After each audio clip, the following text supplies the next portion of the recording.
Welcome back for more from our workshop in the 2021 NICE project. I do want to talk a little bit about Tarzan and Jane, even though we kind of just dissed Jane and threw her away. Is it okay if we do that real quick? No, I only dissed her in that movie. Okay, I like okay. Jane. In the All book, right. I like her. Okay, I'm gonna play a clip. Let me get to my screen share and play my next clip for you is from the 1932 film with Johnny Weissmuller and Maureen O'Sullivan.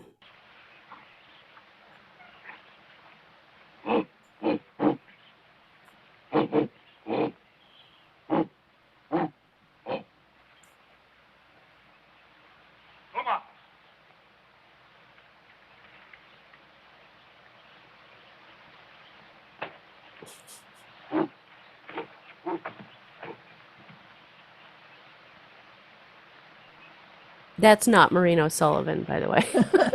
Just so you know.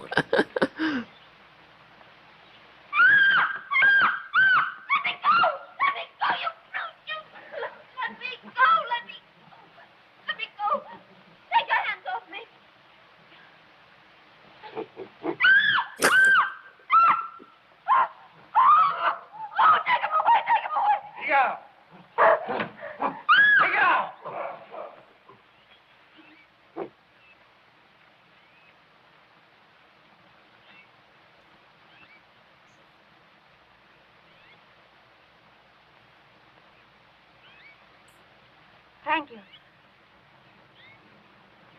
Thank you for protecting me. Me?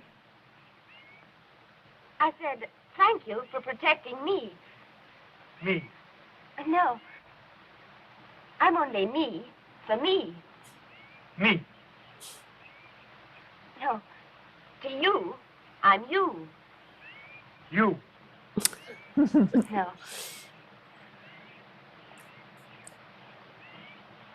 I'm Jane Parker. Understand? Jane. Jane. Jane. Jane. Jane. Yes, Jane. You? Jane. Jane. And you. You. Tarzan. Tarzan. Tarzan. Jane. Tarzan. Jane. That's right. Tarzan. Jane. Tarzan. Jane. Tarzan. Jane. Tarzan. Jane. Tarzan. Jane. Oh, please stop. Let me go. I can't bear this. Oh, what's the use? Una. Una. Una. Una. Oh, yes. I am hungry. Hungry. Tarzan! Tarzan, where are you going? Tarzan! Hey, what are Tarzan, these just things go without doing me. up there? I'm afraid of her. Tarzan! Tarzan, take me with you! Tarzan! Tarzan! Oh, wait, I'm coming. That's pretty much the end. He goes and gets her some food. Which leads us to our passage. Finally, we get to talk about our passage. Oh gosh, sorry. I need to close that. I forgot that was going to just go on to the next video without my wanting it to.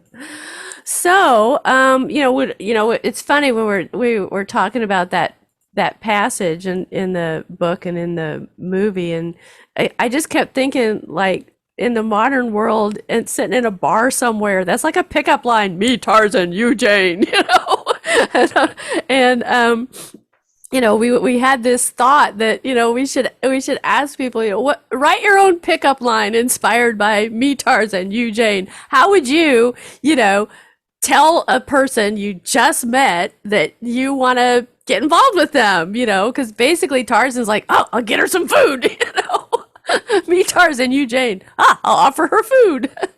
And then I thought I'd probably offer him food too. I don't know what would I do.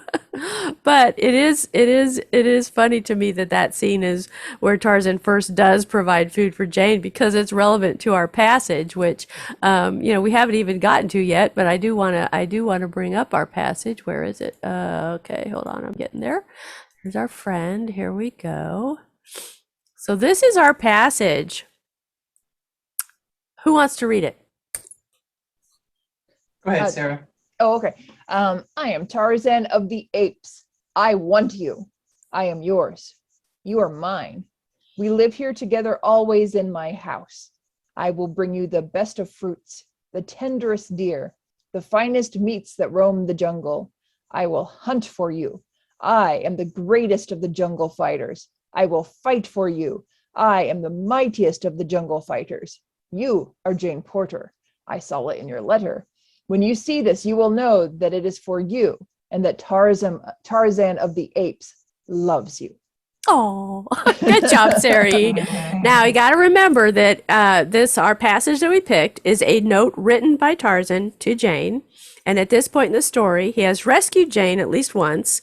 And although he has taught himself to write, he doesn't know any spoken human communication. So Jane doesn't realize that the note is from the jungle man who rescued her, because she could not even entertain the idea that the jungle man who rescued her could write. There's that, impossibility. It wouldn't even occur to her that whoever wrote this could be the jungle man who rescued her. And that's who she's in love with, the jungle man, not this. She's not in love with Tarzan of the Apes, who wrote this note, because she doesn't know who this is. So, I think one of the reasons we picked this passage is because it is kind of that humorous me Tarzan, you Jane pickup line kind of thing. I'm the greatest hunter, I'll provide for you. You are mine, I am yours. But it's also kind of sweet. There's a sweetness to it. But then also just looking at their relationship, do you see Tarzan and Jane as a great romance? And if you haven't read the book, that might be a hard question to answer. But just from that passage and just from what you know of the story from, movies or TV or whatever, most people, I think, would say that the books, the Tarzan and Jane romance is a great romance. Sarah E., do you have anything you want to add about that idea of them being a great romance? Because you and I talked about how the book ends and what leads to the ending of the book. I told in my summary how the book ends. Sure. I did not really give a lot of detail as to why it ends that way, why Jane has made the decision she made to marry William Cecil. So, well, I think definitely with our passage, you could definitely rewrite it for modern day and be like, hey, Jane, I know this great restaurant that has just the most tender steak and fresh fruit.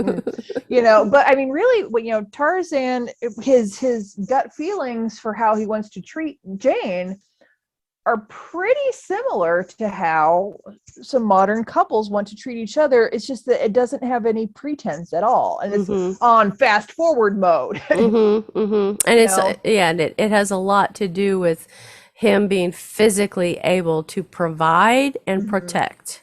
Right. And I think that is, again, kind of that element of the Americanism that is in Burroughs's writing. I'm remembering when we talked about the great romance of Tarzan and Jane, and at the end, towards the end of the book, right before the end, Tarzan and Jane have been reunited in Wisconsin. She's very much drawn to him physically. It's spelled out. I mean, her thought process, she's physically attracted to him. Burroughs doesn't really pull any punches on that, but she talks herself out of being with him, either in civilization or the jungle. And she makes the choice to reject him and tell William Cecil Clayton that she'll marry him. And but I think we can respect her for that. Oh, yeah. I'm just saying, what does that do to this kind of fantasy of the Tarzan and Jane great romance? Now, this is only book one, and then, things happen, in follow-up books with Tarzan and Jane. But, but in this book, standing alone as it is in our project, he doesn't get the girl. She rejects him for reasons, like you said, and I hope you will go into a little bit, that are, reasonable. But it does kind of make it not quite the greatest romance if it doesn't work out, But I think it makes it more realistic. I mean, I think we have this idea that when you are in your animalistic state, you are thinking with your loins. Mm-hmm. And we see both characters at the end also thinking through this romance on a different level that's not just the loins. Mm-hmm. We see Jane thinking through, hey, I really like this guy. I admire him. I'm attracted to him. But what does our life look like? Can she see him living in her society successfully? What's the practical day-to-day life going to look like? Especially, she doesn't know he is Lord Greystoke. She Right. just thinks he's a penniless, jungle man. He has nothing, and she is of a certain level of society in American society at the time. And her father is well respected, dirt poor in debt, but I mean, he's well respected. And so, she really can't see a future with Tarzan the way she can see a future with William Cecil Clayton.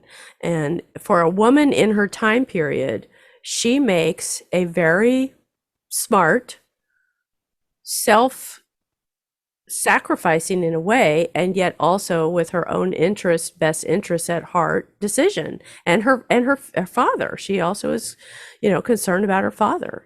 She marrying Tarzan isn't going to help get her father out of debt. It's not going to, and not help her provide any kind of security for him.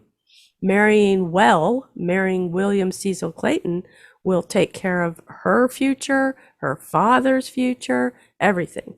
So she does her dutiful daughter, routine and chooses to say yes to William Cecil Clayton. So, But it's not just the dutiful daughter, though. That's part of it. mm-hmm. But I think she's also thinking through, okay, what does my life look like with a guy who's not well adapted to social conventions? Mm-hmm. I think she also does it for her own sake. Yeah, So, part of her is afraid. Part of her is, you might want to say cowardly. She's not willing to sacrifice everything for true lust or true love. But it's not really cowardly. She's being, and again, I have to stress the era, that this book is, the story is in. It's, this is not a time period when women had all the options available to them that they have today. I mean, marrying well was like the best option for a woman of her class in American society. Marrying into a wealthy British aristocratic family was like the ultimate, right? I mean, that was the brass ring. Is that what it's called when you grab the brass ring? So she does make a decision that's best for herself. Mhm. And part of it is that kind of fear and cringing effect of envisioning social situations with him, Tarzan, at her side.